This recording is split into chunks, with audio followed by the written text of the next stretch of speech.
Halo generasi smart, kali ini kita akan membahas soal dengan materi ejaan. Ejaan itu pada dasarnya terbagi atas dua materi pokok, yang pertama tentang tanda baca dan yang kedua adalah huruf kapital. Nah, simak video ini sampai selesai.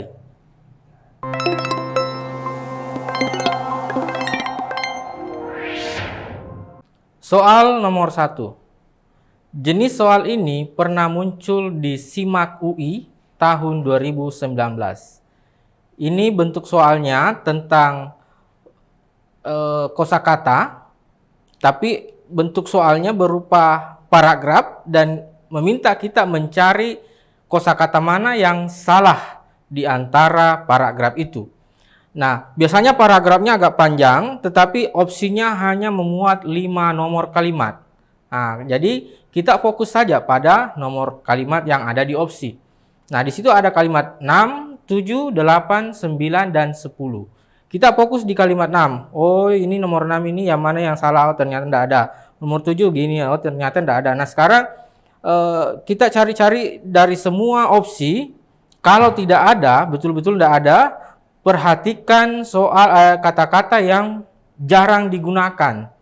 Di kalimat 6 misalnya, adakah kosakata di situ yang jarang digunakan? Ternyata tidak ada.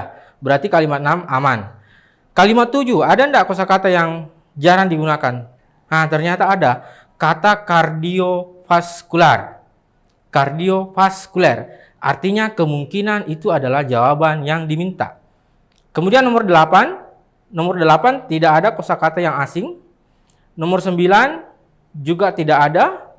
Begitupun dengan nomor 10. Tidak ada kosakata yang asing. Artinya kemungkinan besarnya semakin banyak di kalimat nomor 7, yakni kardiovaskular. Dan ternyata ketika kita melihat materi yang sebenarnya dalam bahasa Indonesia, kardiovaskular itu adalah kosakata yang asing.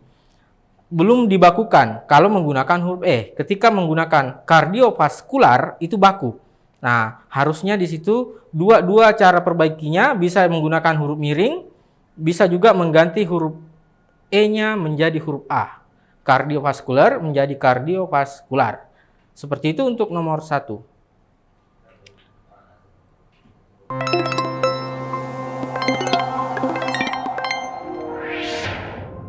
Soal nomor 2. Soal nomor 2 ini pernah muncul di soal SBMPTN tahun 2021.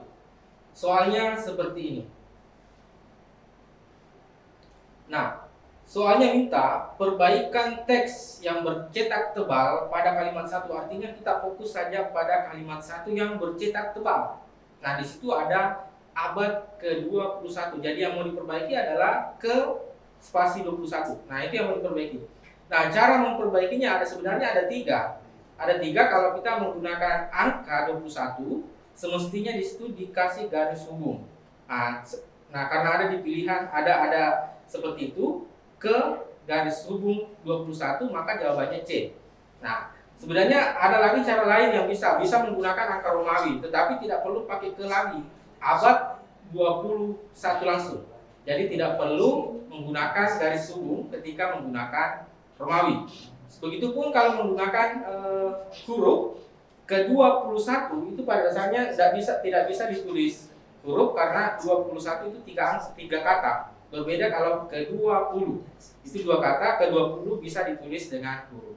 Jadi kesimpulannya untuk soal nomor 2 ini adalah jawaban yang tepat di situ ke garis hubung 21. Jadi opsi C yang betul.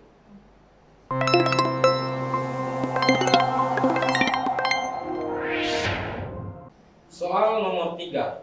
Jika generasi smart menemukan soal seperti ini, pemakaian tanda baca yang tidak sesuai dengan UEB atau ejaan terdapat dalam kalimat titik-titik. Hal yang pertama Anda lakukan adalah mencari benar tidaknya tanda koma. Kenapa seperti itu? Karena tanda koma lah yang paling banyak kesalahannya dalam sebuah kalimat. Nah, kita lihat soalnya. Opsi A ada tanda komanya, artinya kita mungkin tangguhkan dulu A, siapa tahu itu salah. Kemudian B, kita cek semua opsi. Ternyata ada semua komanya, artinya potensi salahnya sama. Antara A sampai E punya potensi salah yang sama. Sekarang kita lihat alfa. Sebelum mengisi biodata, itu kata sebelum adalah konjungsi. Nah, kalau konjungsi di depan, itu namanya anak kalimatnya di depan. Artinya memang butuh koma. Artinya alfa tidak salah pada tanda komanya. Kemudian kita lanjut ke bagian B. Karakteristik wilayah harus sungguh-sungguh diperhatikan koma agar. Nah, ini hati-hati. Agar itu konjungsi, berada di tengah-tengah, tetap ada koma. Jadi kemungkinan itu salah. Kita lihat opsi C. Dalam ujian calon pengajar, nah ini konjungsi ada komanya, sama saja dengan kasus bagian A, artinya betul penggunaan tanda komanya. Kita lanjut ke opsi D. Dosa berat dalam kehidupan orang Makassar adalah merampas, merampok. Nah ini ada koma sebelum dan. Penggunaan koma sebelum dan itu bisa ketika perinciannya ada 3.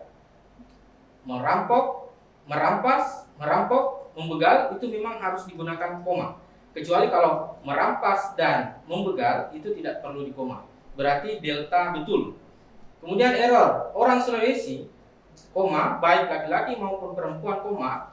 Nah ini disebut dengan keterangan aposisi. Orang Sulawesi sama persis dengan baik laki-laki maupun perempuan. Jadi itu namanya keterangan aposisi. Keterangan aposisi itu memang harus diapit 2 koma. Kalau orang bilang diapit 2 koma, berarti ada koma sebelumnya, ada koma setelahnya. Maka jawaban opsi C ini juga penggunaan komanya betul. Artinya opsi yang salah tadi adalah opsi B. Karakteristik wilayah harus sungguh-sungguh diperhatikan, itu tidak perlu dikoma. Karena anak kalimatnya berada di akhir. Jadi tidak perlu dikoma sebelum kata agar.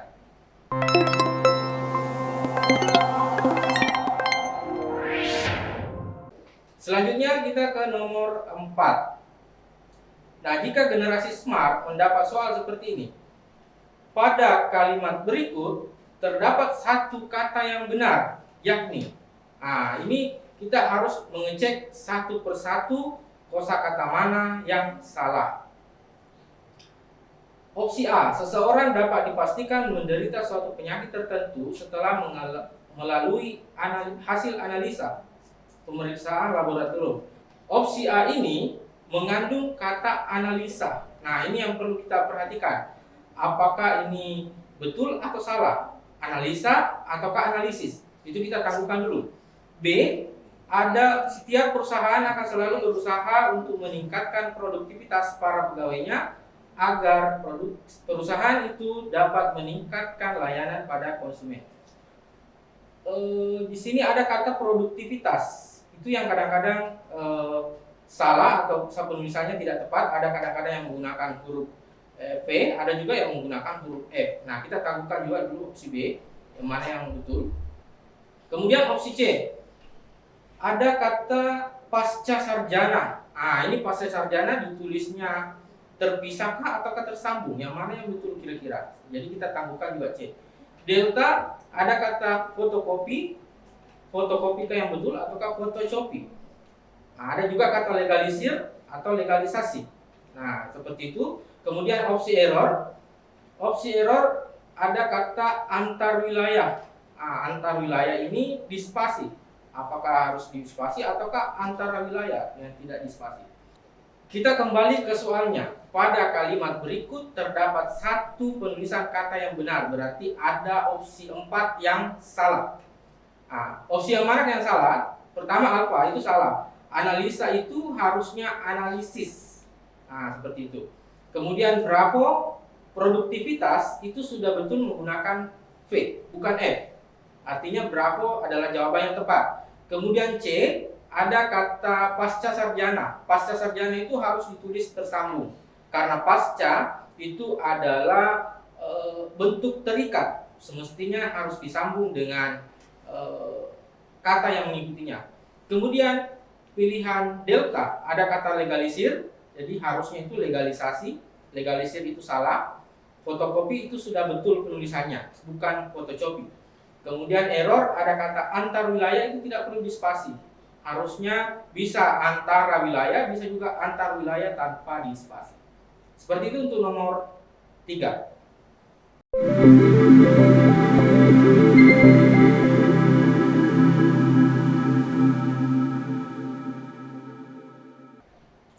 tadi pembahasan soal tentang materi ejaan. Jadi kesimpulannya adalah ketika generasi smart mendapatkan soal tentang ejaan, pertama yang Anda periksa adalah tanda bacanya, terutama tanda koma, terus huruf kapitalnya. Hanya itu 2 garis besar dalam pembahasan ejaan. Semoga membantu ya generasi smart. Sampai ketemu pada pembahasan soal selanjutnya. Salam Smart School, generasi smart berkarakter cerdas.